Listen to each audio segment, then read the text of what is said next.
What's up, everybody, on Let Go Radio and Facebook Live? It is D to the J with a rollaway, and it is that time again. It is time for episode 16 of My CP Does Not Define Me, and boy, do we have a good one today. And when I say good one, I'm talking about like a 50% off sale at Kohl's or JCPenney. So get your notebooks ready and get your viewers ready, because you're definitely going to want to tune in to this.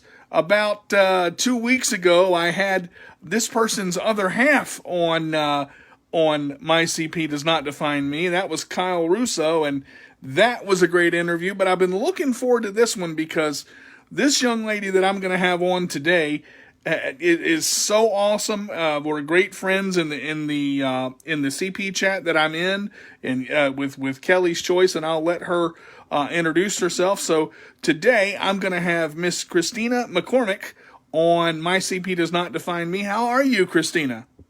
I'm doing great, DJ. How are you? I am hanging in there like a rubber chicken on a rope set on fire, and when everybody figures that one out, they can let me know. So I just want to invite these last couple of people as we get into the show here. So do me a favor, Kristina, would you just tell everybody on Let Go Radio and on Facebook Live a little bit about yourself, and we'll go from there. Sure. So, as DJ said, my name is Kristina McCormick, and I am a high school Spanish teacher. I teach mostly 9th graders, but outside of my job as a teacher, I also enjoy traveling, and since the coronavirus swept in, I've really been focusing on fitness and doing a lot of walking, 5Ks, and I'm actually working up to hopefully walk a 10K before the end of the year. Wow, I tell you, I couldn't roll 5 miles in my chair if I tried. Great day, that's a long way. Woo! How did you build up to that? You know, a lot of the building up that I've done as far as walking distances has been due to some of the traveling that I knew that I was going to be doing in the future. So I'm working on my master's degree as well, and part of that master's degree was spending a month in Spain for 2 summers. Wow, that's awesome. My distance walking was all right before applying to the master's program. I had been doing some walking. I like walking in my neighborhood anyway. But when I got accepted into that program and I knew I was going to be in Spain for a month, traveling, sightseeing, taking classes, I just knew that I needed to physically prepare myself for that better than what I was. So I started out, not this school year, but the previous school year, walking all spring to get ready for my trip to Spain in the summer. And it did really help just to build up the stamina to walk for 20, 30 minutes, now a lot more than that. Because when you're out sightseeing, sometimes you don't know how long you're going to have to walk before you go to a place where you can rest. Exactly. And, it's just good to be prepared. So it just came out of the necessity to say, okay, I really need to make the most of this. And if I can physically prepare myself, that's how I'm going to do that best. Awesome. So you mentioned walking. Now with CP, some people are probably wondering, what type of CP do you have, and are you able to walk unassisted, or do you walk with a walker or crutches, or how does that work? So I have spastic diplegia, cerebral palsy, which diplegia is affecting both of my legs. It does not that it doesn't affect my other limbs, but it primarily affects my legs, and I walk with a loft strand or forearm crutch. Okay. And so that's how I get around. I do have the ability, though, to walk unassisted. However, I don't generally do that outside when I'm walking or in the hallways at work, anywhere that is crowded or I'm walking longer distances. I'm more secure with my loft strand because I have the support that I need. Now, you use your loft strand crutch when you use one, you don't use two? Correct. I actually never have really used two. For me, the right one worked really well, and I feel like I got into a rhythm where I was just using it as I should be, and then the left one was like hanging over here, like I wasn't sure when to stick it down on the ground when I was walking, and it was super awkward. So my physical therapist was working with me, and she had me trying both, and she finally just took the left one away, and she's like, wow, that looks really good. We're just going to stick with the right one. Awesome. You are one of the first people that I've met that actually use one crutch. Now, that is very cool. So now the Lostran, if I'm not mistaken, that's the one that you have the cuff and you put your arm in the cuff, correct? Yes, that's correct. Yeah, that's the same type of crutch that I use but I use, both the left and the right. Now, when you walk, or when you're when you're doing your walking for distance, do you have it directly beside you, or do you have it out in front of you? How does that work? I'd say it's pretty much directly beside me. It doesn't really stick out too much, and I do like swing it kind of with my gait. So like when my left foot goes down, the right crutch will go down. I see. So Excellent. that's kind of how I'm stabilizing myself with just the one crutch on the one side.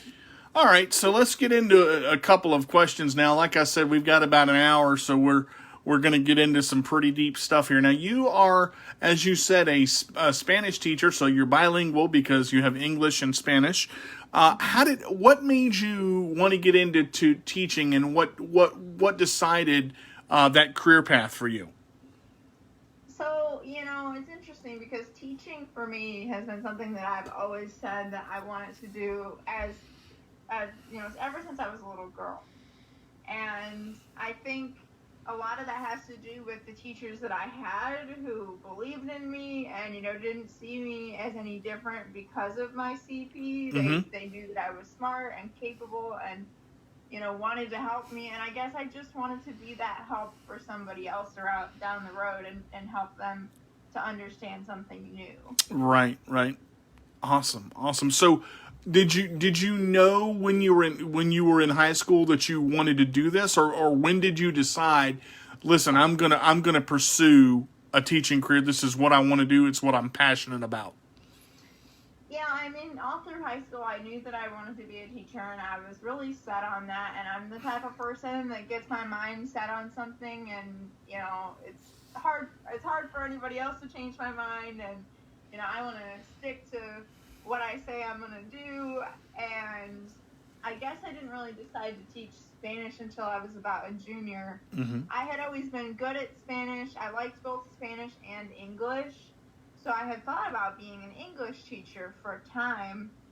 And then when I was a junior, one of the guidance counselors at my school came to me and asked me if I would be interested in tutoring another student who was in another class who was struggling.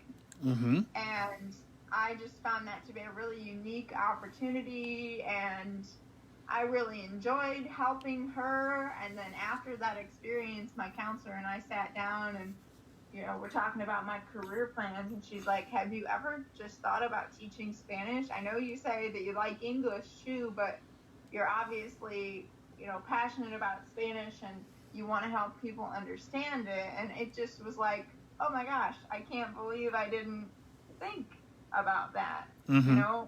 Like it was right there in front of me. It's something that I really enjoyed, but it took somebody else mentioning it for me to be like, yeah, that actually sounds really cool, and that makes a lot of sense to me. One of the things about it, and I love the way you said that, the guidance counselor, pointed it out to you, or one of your counselors pointed it out to you that, have you ever just thought about teaching Spanish? A lot of times when we're working with something or when we're involved in something, it's right in front of our faces, and we just kind of go, well, wow, it didn't even occur to me as to what I wanted to do. But what I wanted to ask you is, going back to your junior year when you were tutoring that student, did you feel a sense of accomplishment with helping her? Is that what kind of turned the dial, so to speak, to get into teaching? Is that when you went, you know what, this is going to work, this is what I want to do? Or did you already know, before that point, hey, I need to go into this because I'm passionate about it? Well, I was passionate about Spanish and wanting to help people, but that experience of tutoring her and her seeing her understand and seeing that, you know, the way that I was helping her was working for her and she wasn't so frustrated anymore, that was my kind of my affirmation, I guess, that Right. like this is really what I think I need to be doing, because if it worked for this person, hopefully it can work for a lot of others too. Well, one of our viewers, Raina, just said, you are awesome for not letting anything or anyone get in the way of achieving your goals. Both Kristina and DJ, much respect to you. Thank you, Raina, for that. We appreciate it. As you guys are coming in, we're talking to Kristina McCormick today. She is a Spanish teacher. She's traveled to Spain. She's done a 5K. And you're training now for a 10K, correct?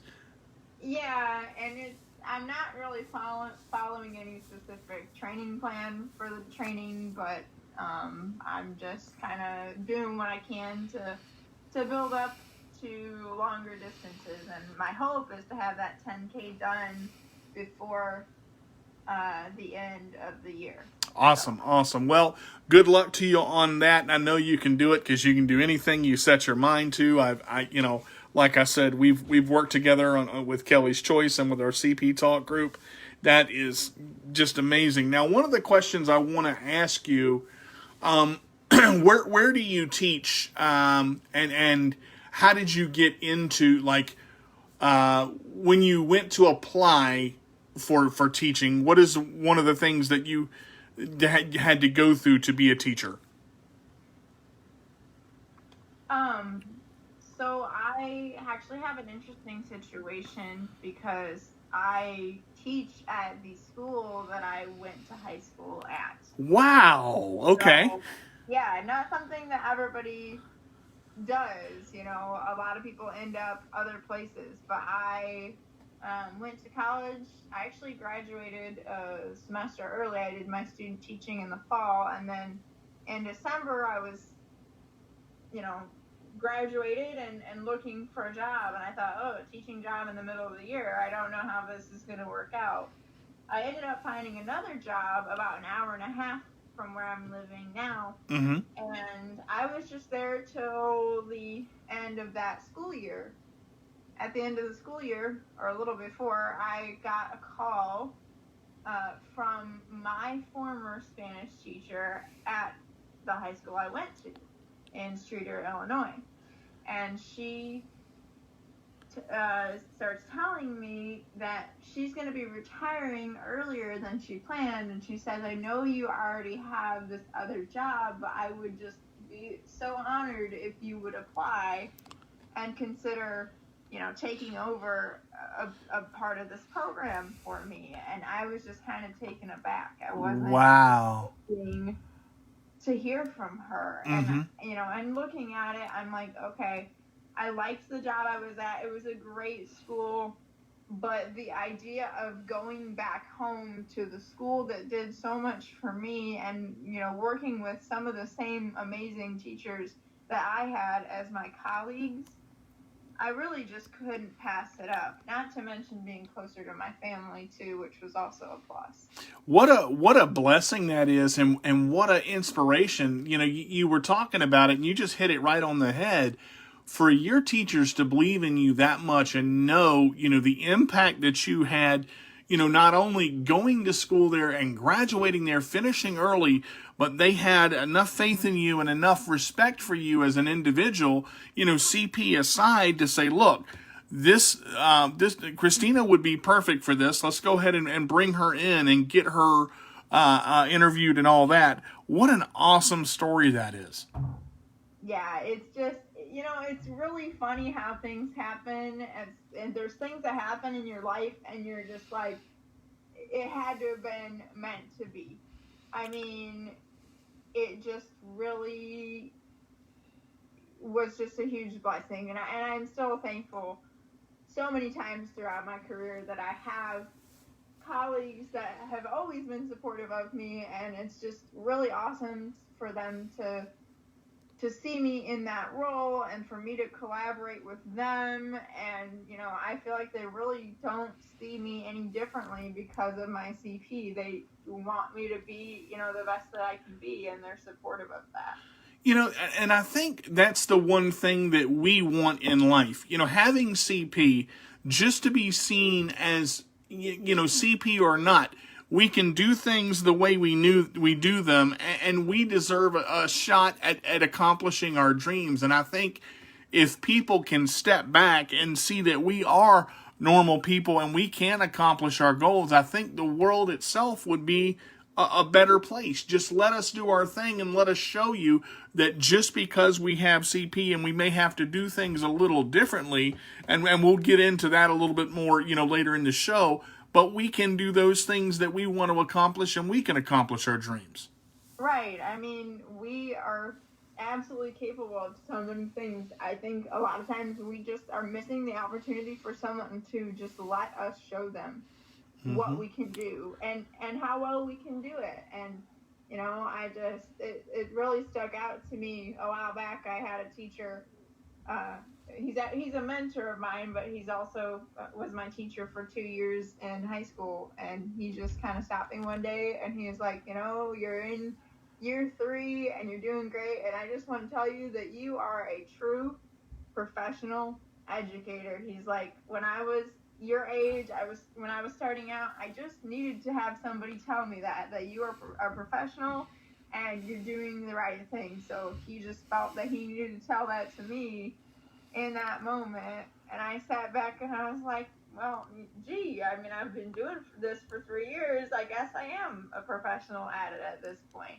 You figure it out as you go along. Exactly. Can you describe the emotion you felt at that point? I mean, what was it? Vindication?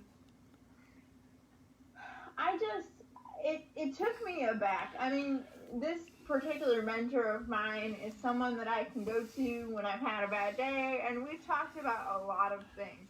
But it's just like he's the type of person that kind of knows what I needed to hear, especially like at that point in the year of like, it was like January, February, it's cold and dark out all the time. The year, there's some certain kind of slumps in the year where you're just sort of struggling through.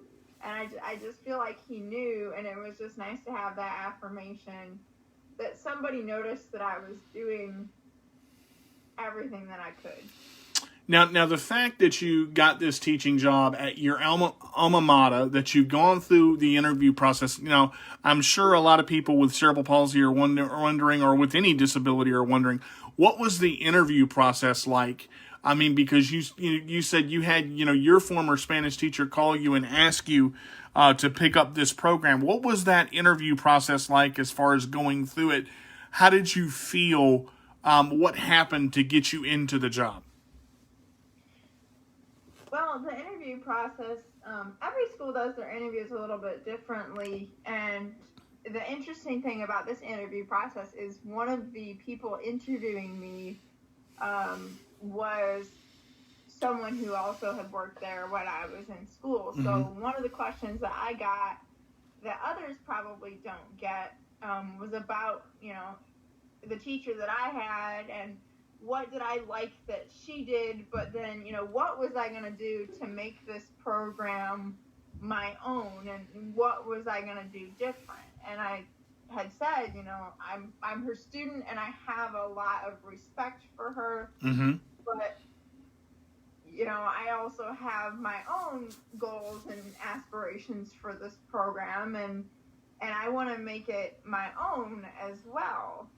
I mean, everybody's got to put their touch on things. Sure. Every teacher has a different style. The teacher that I had was very, very traditional, like grammar and reading, and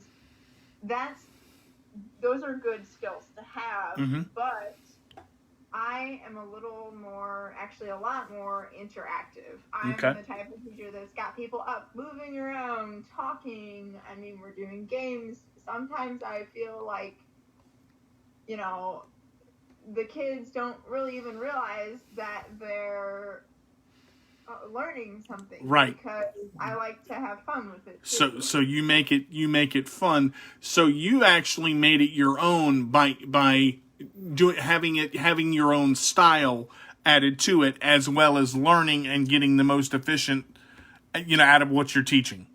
Right. I mean, kids are going to remember more when they're having fun as opposed to when they're not. So I just try to think of ways to mix it up and get everybody participating and, songs and an occasional dance here or there. And, the kids look at me, Miss McCormick, I don't know how to dance. And I look at them and I said, okay, if I can dance, you can dance.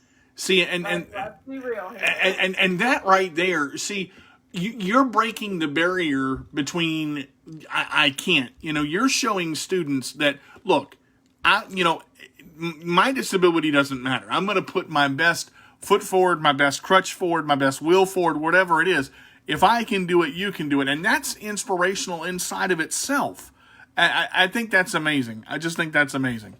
Well, thank you. I mean, yeah, I don't want them to ever think that they can't just because they're afraid to try, because you're not going to know if you can do something until you try. Sure, sure. I agree with that 100%. And like I've said many times on this show, my mom always says, can't's too lazy to try.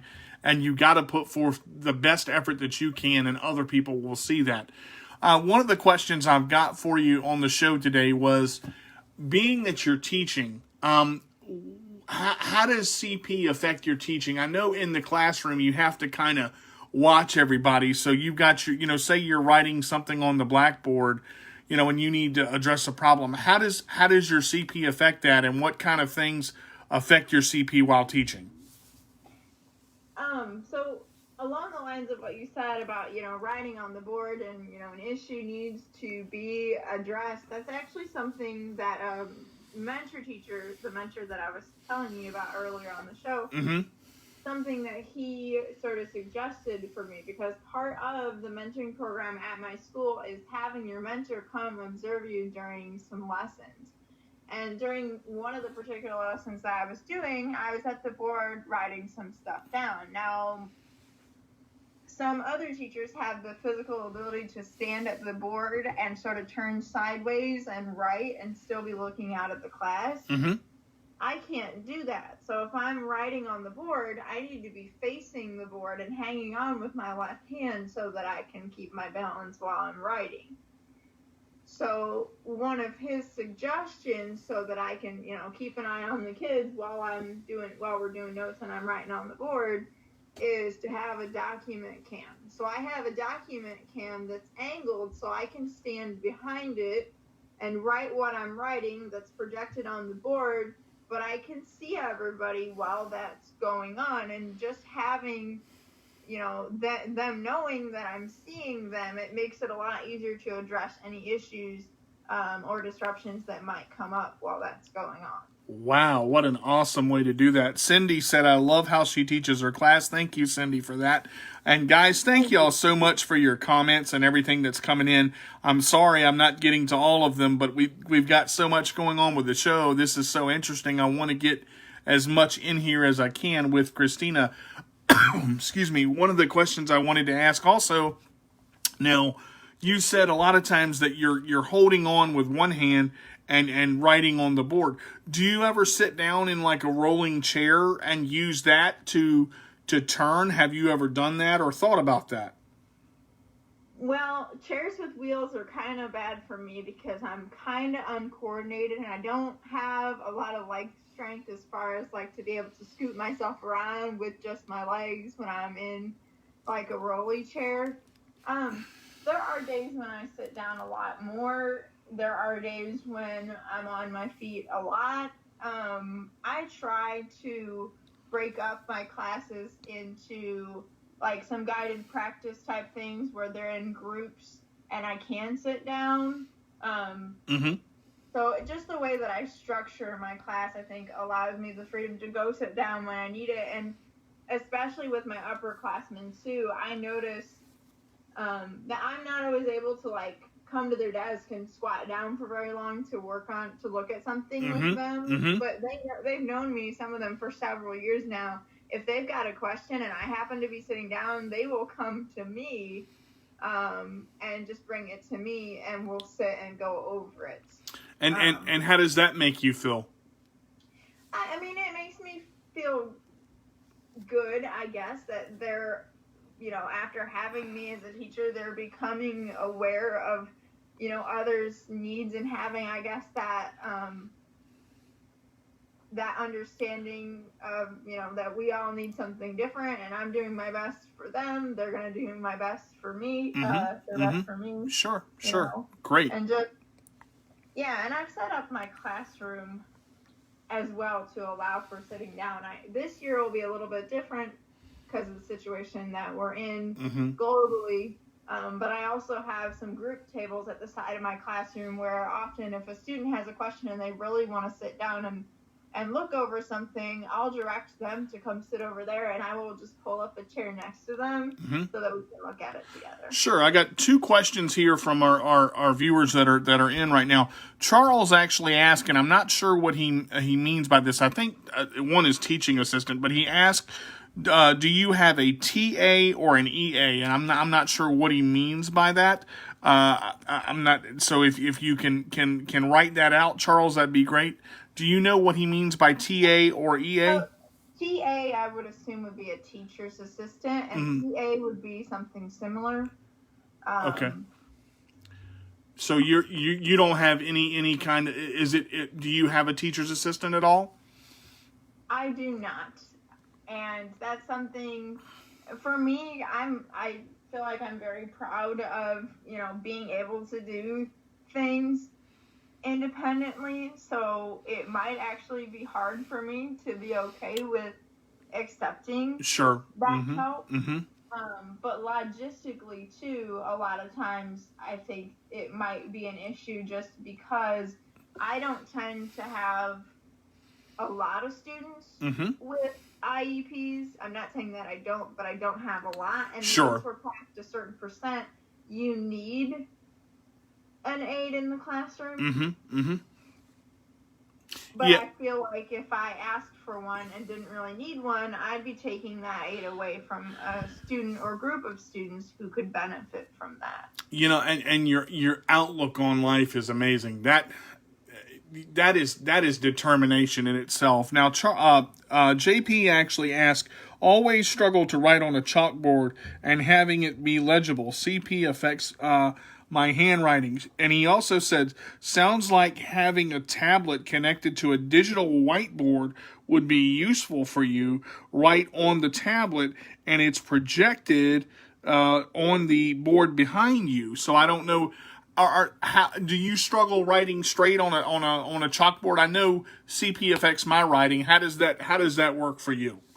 So I actually have whiteboards in my classroom, which makes it a lot easier. And the tablet thing that was mentioned in the comments is kind of similar to what I do. I had mentioned earlier in the show that I have a document cam that I use. So I write on a paper under the document cam, and it's also projected behind me. If I had chalkboards, I would ask to not have chalkboards, because I also find that writing with chalk is much more difficult when I want it to be legible. For my students. Sure, and Charles did specify that was educational assistant and teaching assistant on both of those. Thank you, Charles, for that. Great question, guys. Awesome, JP. Thank you for that as well. So, looking at this, you just inspire me. I've been doing this show. This is the 16th episode. I'm so glad to have you. Looking at your life, I mean, you accomplished so much.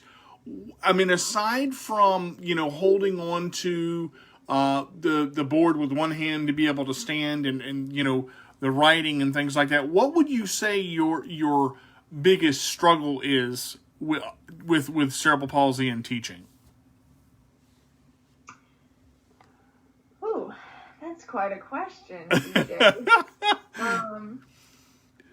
I could talk about a couple of different things, I guess, and it's kind of evolved throughout my career. Sure. At first, the most difficult thing was just the physical aspect of it, just being on your feet so much. And I know that I can sit down when I need to, but one of my best classroom management tools is proximity. I'm not like an outwardly, person that just, I'm not one of those teachers that likes to be really loud. I don't like to have to yell if I don't have to, right? So I'm walking around to help, make sure everybody's on task and everything's going okay. But at the beginning of my career, that was a struggle because I just wasn't accustomed to doing that as much. And it's gotten a lot better over the years. I'll be interested to see what it looks like this year because our schedule is a little bit different. Our classes are a little bit longer, and we're trying to do a little bit more, social distancing and whatnot. Right. That will be interesting to see how a 67-minute class compares to a 50-minute class and only being on my feet for 50 minutes at a time. Now, do you have the block scheduling? Do y'all still have block scheduling, or how many classes do you teach a day? We generally teach. We teach 6 and have a prep. But this year we have shifted over to something more block-like because of what's going on in the world right now. So we're trying to limit the amount of time the kids are congregated in the hallways. And we're only having, Monday we're doing classes 1 through 4, Tuesday 5 through 7, Wednesday is an at-home learning day, and then Thursday and Friday repeat of Monday and Tuesday. It'll be 1 through 4 on Thursday, 5 through 7 on Friday. Awesome. So it's more of a block scheduling with more time with each class of students, and I think some of that time is going to be really beneficial for the types of activities that I do with my students.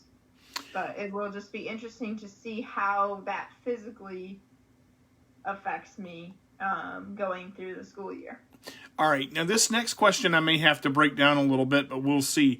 Now, I would imagine that teaching Spanish is a lot of verbal.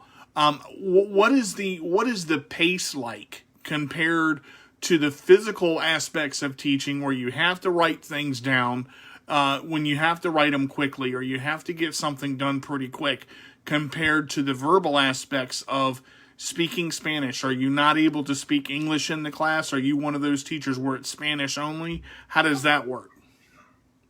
So I'm not necessarily a Spanish only type teacher. I do allow them to use English, but I do try to give them, as much Spanish input as I can, support with images. We watch a lot of videos and different things. It's not meant to overwhelm them, and they'll let me know if it's too much, but yeah, and the doing stuff fast. That for me, I guess the most important thing with teaching is delegating because I don't have a teacher's aide, and if I need to get something passed out really fast because everybody's going to leave class and go to their next one, I'm going to be asking a student that I trust to do that for me. I think it's good that I can do things on my own, but there's also no shame in allowing students to take on more of an ownership of what they're doing or more of a leadership role in the classroom. And I agree with that too. Yeah, that's a great statement because again, you're empowering them and you're reaching them to maybe do something that they want to do and to feel helpful. I'm going back to the teacher's aide, we talked about the teaching assistant and the educational assistant a little bit earlier. I'm very surprised, because I believe you told me, before we went on the air, you have, 27 students in your first class. Is that right? So the 27 students is about my normal number in a class for my freshman classes, which is usually all of the classes that I teach except for an occasional, maybe I'll have a class of seniors or a class of juniors. And in your smaller classes, how much? I'm sorry, what's that? Your smaller class with your not as many students is how much? Generally about 15, depends on the year. Okay. So I know you said it would be kind of hard for you to accept, the aid because you feel like you would be taking them away from someone else because you don't have a lot of students with IEPs in the classroom. But as far as, productivity, I think you would have the right to have a teaching assistant. Do you feel like that's taking away from you if that happens? I do feel like it's taking away from me. I do feel sometimes that those of us with CP really need to show others that we're capable, and so doing things like that on my own is, in my mind, showing my students that people with CP can do things that anybody else would do, It's a pride thing. It really is. I understand. I'm very proud of, where I am right now compared to where I started out. Sure, and I get that 100%. I would say too, DJ, that I don't think anybody at my school would have a problem with me having an aide if I asked for one. I just haven't ever asked for one. So they've always been really supportive. Sure. Of whatever. Sure, and I understand that too. So but you would feel maybe less independent if you had a teacher's aide? Yes. Yeah. I get that because you're the type of person you want to do as much as you can on your own. You don't mind asking for help, but you want to ask for help when you need it. And I understand that. Exactly. When I need it, but if I don't, then I'm just happy doing what I'm doing on my own. Sure. Now, you mentioned earlier that you traveled to Spain for 2 summers. I think you said as part of your, was it your internship or part of your master's to get in to that? Part of a master's degree that I'm working on. Yeah, it's a master's degree in Spanish education, and it's all through a university in Spain. So this 2-year program is a summer in Spain, and then classes throughout a school year. That's year 1, and then you do it again for another year, summer in Spain, online classes throughout the school year. Now, I should mention too, I'm in the 2nd year of this program, and I actually didn't get to travel this year. Because of COVID. Because of COVID. Yep.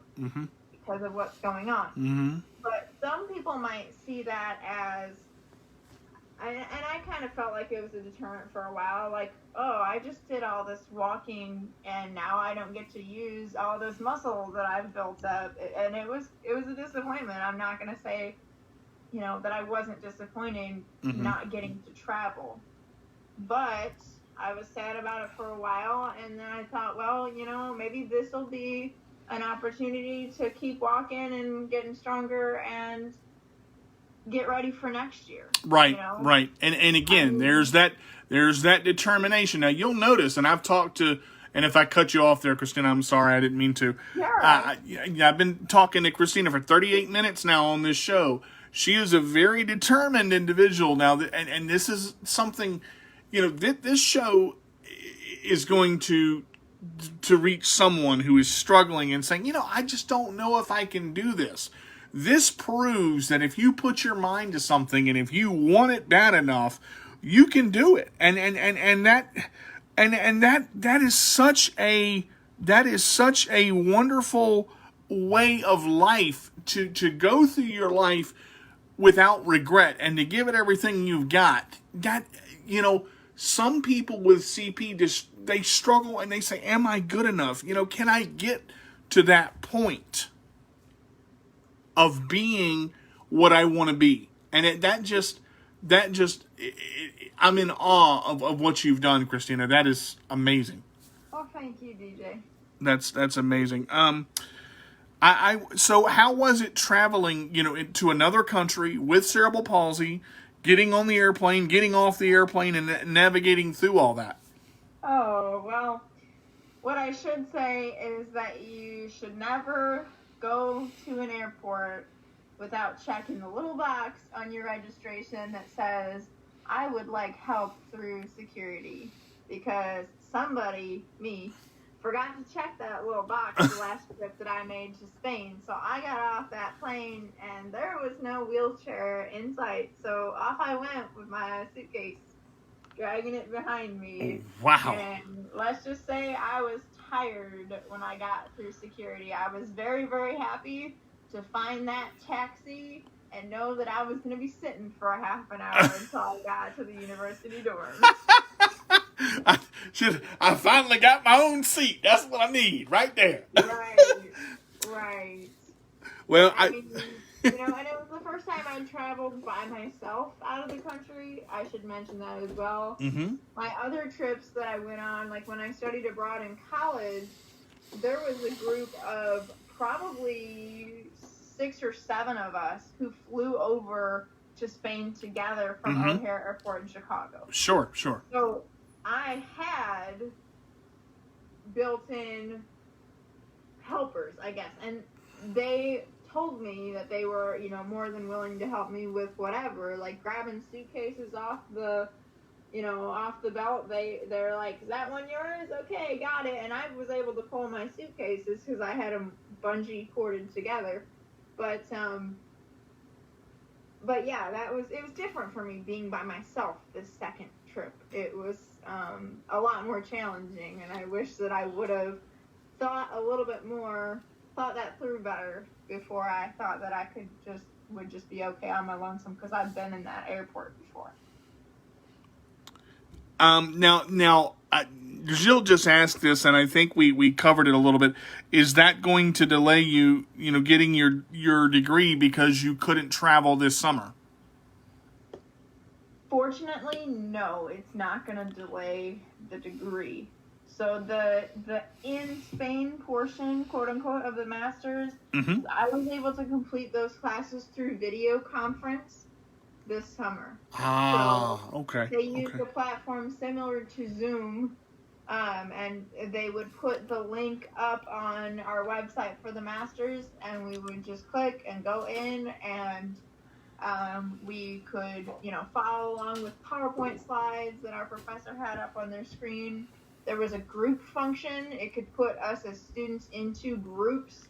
And when the professor hit that button, I would only be talking to the 4 people in my group, and then they might give us like 10 minutes and they could bring us all back in as one big group.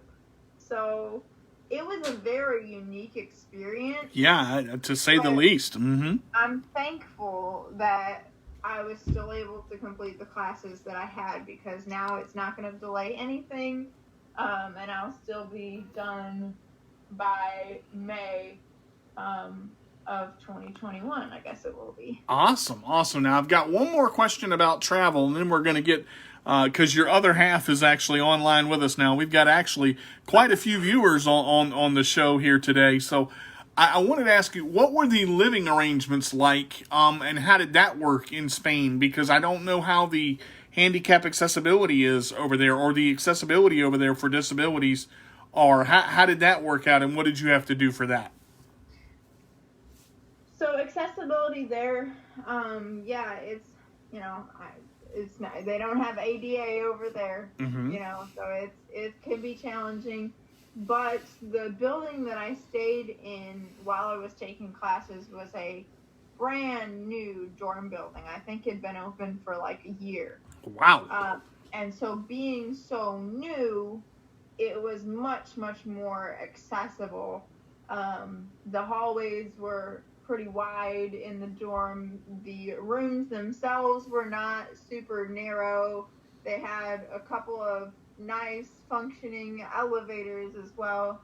I ended up on the 2nd floor of the building, which was okay because I never really had to use the stairs, and I knew that there was an elevator there that I could use. to get to my room. So now this next question may be a little personal. Like the bathrooms, did they have handrails and things in them, or how did the bathrooms work?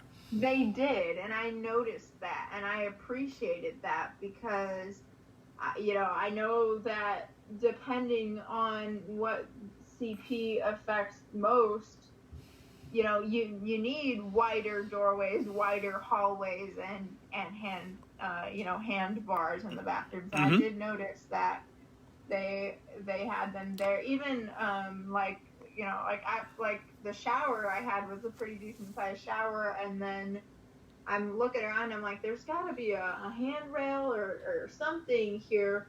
Well, the door was right next to the shower, and there was a handrail on the door.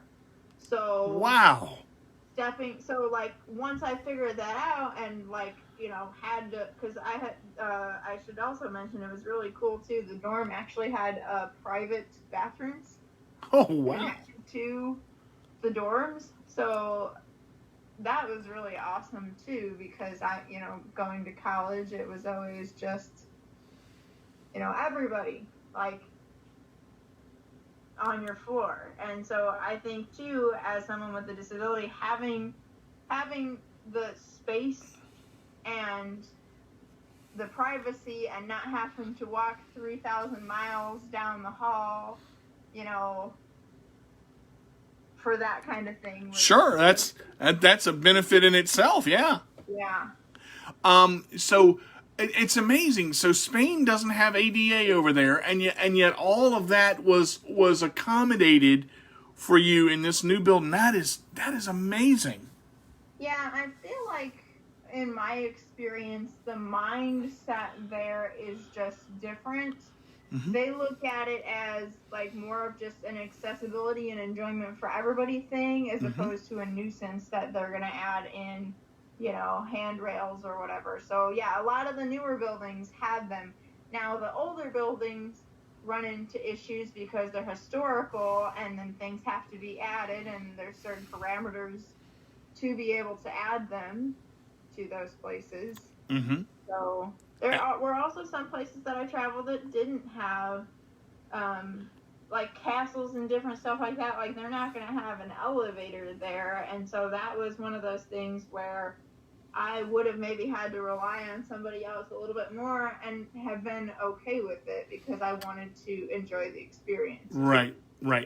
All right, so we've got about just about maybe 14 minutes left, 12 minutes left on the show, and I want to make sure that I cover this. Now, you actually just got into a newish relationship. You actually are how is dating with CP, or dating with a disability for you? What's it like? What are the advantages? What's the disadvantages? Can you share just a little bit of that?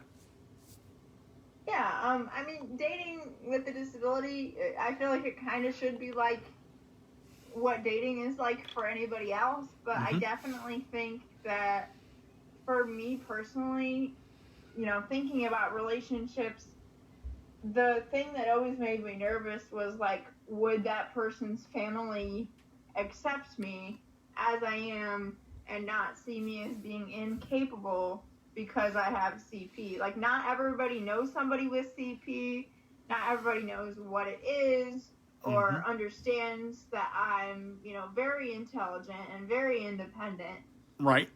I just worried that those stereotypes would get in the way. And with my current boyfriend's family, he has cerebral palsy too. Mm-hmm. So it's not a fear of mine anymore because they accept him, and they've always accepted me, even when Kyle and I were just friends. Mm-hmm. Now, you mentioned that, and that's the one thing that I just wanted you to mention, and you just did it great. How long were you guys friends before you actually dated? Just to kind of bridge that a little bit. Well, the interesting thing about Kyle and I is we actually met, and I'm not sure if I'm going to get the year right. I'm going to have to think about it. We actually met in 1998. Yeah, something like that. 1997, 1998, we went to a preschool class together through Easter seals and had met each other for the first time there. Mm-hmm. Then, because my parents lived in the country and he lived in town, we went to different grade schools, and we actually didn't reconnect until high school. And so we sort of met and became friends for the first time in August of 2009. Mm-hmm. So we're coming up here on, can I do math today? No, maybe not. 11 years of being, best friends. Aside from the dating bit, we've known each other for that long. Mm-hmm. So now, that's special in itself. So did you meet his family before in those 11 years? Did you meet Kyle's family? Oh yeah. I remember spending a lot of time at his house with a bunch of friends playing his Wii and just like hanging out. Yeah, I've known his parents pretty much as long as I've known him. Mm-hmm. And same for him. He met my parents right away and got to know them. So they accepted you long before you guys were ever dating? Yes, mm-hmm. That's correct. Kyle and I actually knew each other for, I think, 2 years before we started. We actually dated for a little while in high school, mm-hmm. as well. He asked me to be his girlfriend at my junior prom and his senior prom. And we dated for a little over a year, and then I went off to college and we decided to just be friends. And then it kind of just, I guess, worked out with everything that's going on now. We hadn't seen each other for 3 months, and like in person for 3 months anyway, and we've always just been there to support each other, and it just, something about it just made sense. Sure. So this is kind of the last question I want to ask on the dating part, because I want to get this out there. Now, you said y'all had dated before and you had been friends, and then you went off to college and decided to be friends. You date for over a year. So Kyle basically asked you to be his girlfriend again. How did you feel when that happened? And did you want to ever ask him to reconnect like that? Had you ever thought about it? I really hadn't thought about it, because I just thought, well, we're friends. Why would I mess that up? And he's like, Kristina, like, we've always been there for each other. Whether we're friends or boyfriend, girlfriend, we're still going to be there to support each other. We've obviously proved that once before. And I'm like, well, you're not wrong, because after we, mutually agreed to break up in high school, his birthday was, the next week. And I showed up at his birthday party, and we were fine by that point. His friendship was too important to me to let that stop us from continuing to support each other. What an awesome story. What an awesome story for you guys. I love the both of you. I think you're phenomenal people. And you have gone to show that you've got just about everything you want right now. Everything that is going so good for you with everything. I know with what's going on. It's kind of tough, but you're right on top of the game right now. I mean, it's right where you need to be. Do me a favor and let us know how we can reach you on social media if anybody wants to ask any questions, or how can we get in contact with you, Kristina? Okay, so my Facebook is just Kristina McCormick. That's Kristina with a K. Mm-hmm. McCormick, M-I-C-K, last 4 letters of that. And my YouTube channel, I don't post on it very often.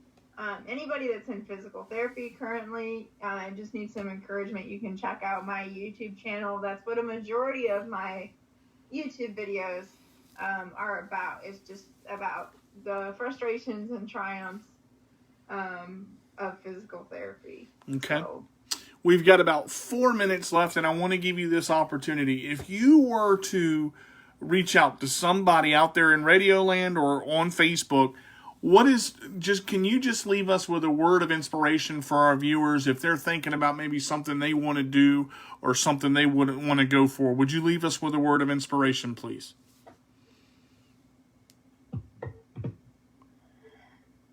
You know, I just want people to know that you really can do anything you set your mind to, but you've got to decide that you want to do it. I mean, there are always going to be people in your life that are going to support you, but if you want to make a change, it comes back to you. You've got to believe in yourself, and you've got to work hard to get to where you want to go. And it's got to come from you more than anyone else. Well, I've got to tell you, I've enjoyed so much as having you as a guest. I mean, this has been a great show. We've covered a lot of things, guys. I want to thank everybody for tuning in to My CP Does Not Define Me with Kristina McCormick today. Please, if you're just tuning in, go back and watch the show. It was a great one. It will be posted on my YouTube channel, My CP Does Not Define Me. It'll be posted on my Facebook, DJ Carter. You will also be able to find it on Twitter, the Sports Minion Radio Show at Minion Sports. And we are going to get this all out there because, please share the show. Without viewers like you, I could never do this show, and it's so, so great to have guests like this. We will be live again next Tuesday at 2 p.m. Eastern Time, and I think we're going to have Kristina and Kyle on again. We're going to be doing a couple show here in the next couple of weeks, so we're going to have them on again, but I would be honored to have them on again individually as well. What a great story and what a great show this was. Guys, thank you for tuning in, and Kristina, thank you for being part of my show today. Oh, thanks for inviting me. I really, really enjoyed getting to talk about some of this. All right, well, guys, I mean, you heard it. She's so awesome and so inspirational, and really, what this show is about, Kristina kind of placed it in a box and just launched it to the world, because you have to be determined in this world. And the world and the age that we're in right now is, sometimes you've got to physically take what you want, and you don't have to be afraid to do that. So know for a fact that if you want something bad enough, and as Kristina and I both said, if you put your mind to it, you can accomplish anything you want. And know that you have to have the right support team in front of you. So this right here shows that exactly what we talked about can happen. Getting her master's degree in 2021, going to graduate, and I know she's going to do it because she can do anything she puts her mind to, and she's shown that. Guys, go support her YouTube channel. Check her out on Facebook. Ask her lots of questions. You can also email if you want to be a guest on the show. Please contact me at the Sports Minion Radio Show at yahoo.com, CarterDJ85 at gmail.com, and you can also leave me a comment or a question on YouTube at My CP Does Not Define Me, or message me on Facebook, and also the My CP Does Not Define Me like page. Guys, thank you so much for tuning in to My CP Does Not Define Me. Next week will be next Wednesday. Will be the show next week, Jill. So thank you guys for tuning in. If you can't be good, be bad, but be good at it. This is D to the J with a roll away, saying we'll see you next week on My CP Does Not Define Me for episode 17. Bye, guys.